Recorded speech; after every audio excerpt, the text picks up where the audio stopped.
નમસ્કાર દોસ્તો, ગઈકાલે સોશિયલ મીડિયાની અંદર મેં એક પોસ્ટ જોઈ તો મને એવું લાગ્યું કે આ ભારતીય જનતા પાર્ટીના બેશર્મ નેતાઓને શર્મનો છાંટો નથી. ખાસ કરીને મારે વાત કરવી છે દોસ્તો, વિડીયોને ખૂબ શેર કરી દેજો, દરેક લોકો સુધી પહોંચે. શિક્ષણ મંત્રી પ્રફુલ્લ પાનસેરિયા વિશે એવું બોલે છે, એવું જણાવે છે, એવું લખે છે કે એવો સવાલ કરે છે, જે પણ તમે કહી શકો છો એ જનતાને પૂછે છે કે જનતાને કહે છે કે હવે આજકાલનું યુવાધન અભ્યાસ કરવા માટે વિદેશ જાય છે અને સીઈઓ બની જાય છે. આ ખૂબ ચિંતાનો વિષય કહેવાય. અરે સાહેબ, ચિંતાનો વિષય તો અમારા માટે છે કે તમારા જેવા અભણ અંગૂઠા છાપ નેતાઓ છેલ્લા 30 વર્ષથી ગુજરાતની અંદર સરકાર ચલાવે છે. અમારા માટે ચિંતાનો વિષય છે. તમને શાની ચિંતા છે? તમને ચિંતા હોય તો 30 વર્ષથી તમે ગુજરાતની અંદર સરકાર ચલાવો છો.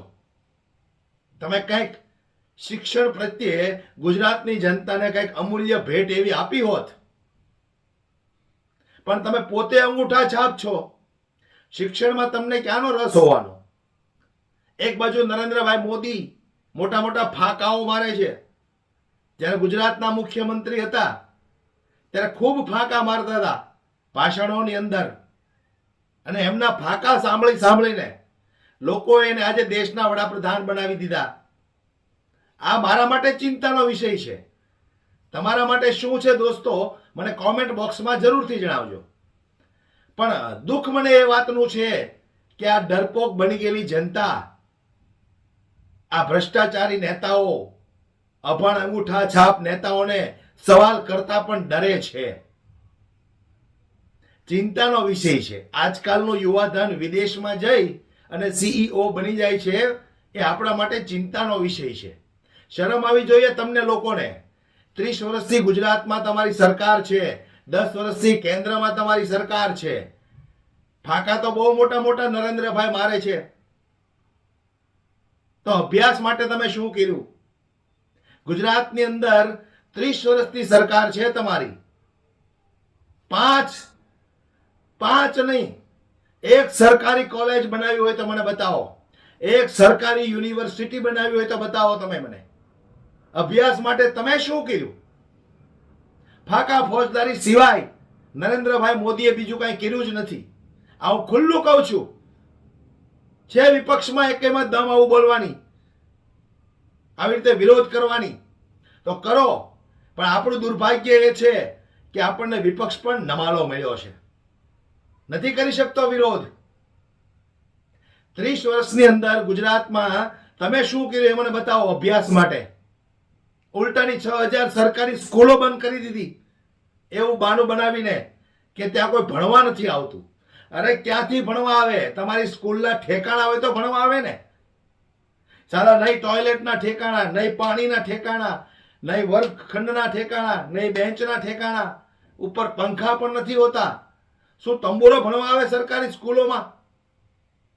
અને જેટલી પ્રાઇવેટ સ્કૂલો છે એમાં મોટા ભાગની સ્કૂલોમાં તમારા નેતાઓનો 50% કે 25% ભાગ છે.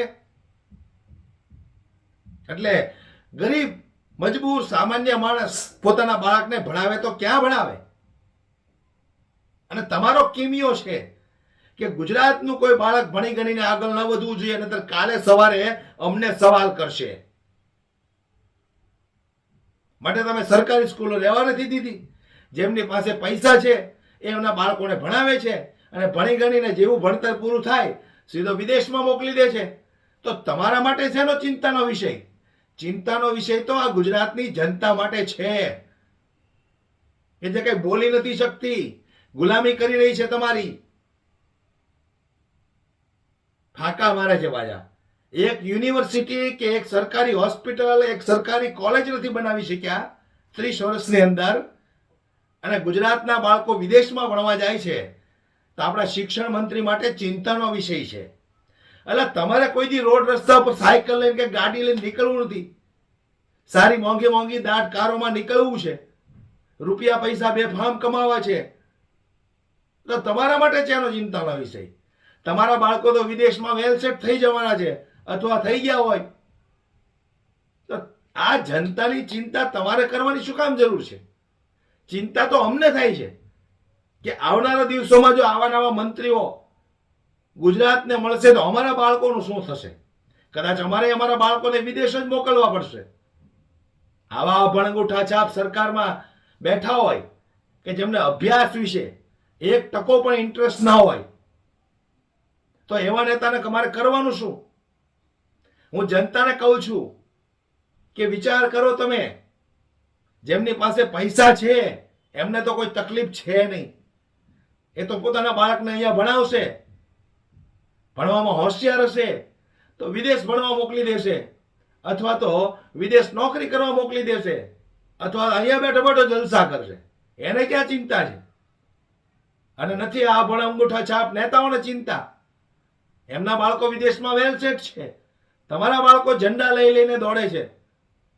એના બાળકોને ક્યાં ઉપાધિ છે? છતાંય પ્રફુલભાઈ પાનસેરિયા એવું જણાવે છે કે ભાઈ યુવાધન વિદેશમાં જાય છે, ત્યાં સીઈઓ બને છે, એ ચિંતાનો વિષય છે.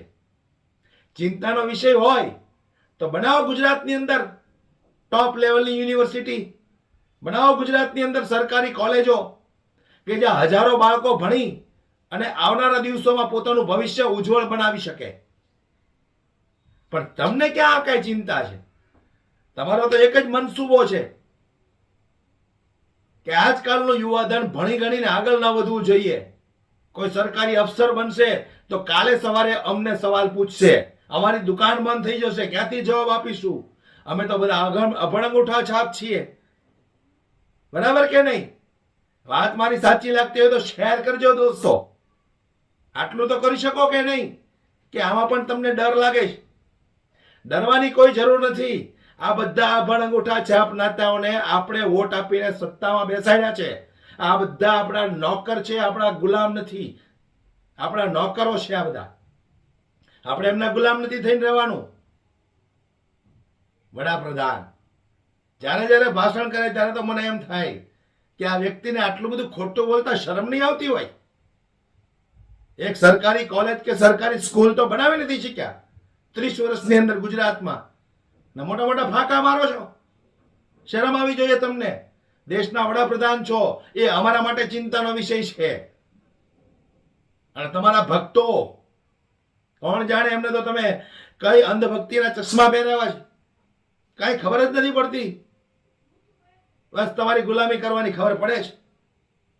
એટલે ચિંતાનો વિષય તમારા માટે નથી પ્રફુલભાઈ, ચિંતાનો વિષય અમારા માટે છે કે તમારા જેવા શિક્ષણ મંત્રીઓ અને તમારા જેવા અભણ અંગૂઠા છાપ નેતાઓ સત્તામાં બેઠા છે, એ અમારા માટે ચિંતાનો વિષય છે. દોસ્તો, વિડીયો યોગ્ય લાગ્યો હોય તો વધુમાં વધુ શેર કરો અને આવનારી ચૂંટણીઓમાં જાગૃત બનો. તમારું નહીં, તમારા બાળકોના ભવિષ્યનો વિચાર કરો. જય હિન્દ.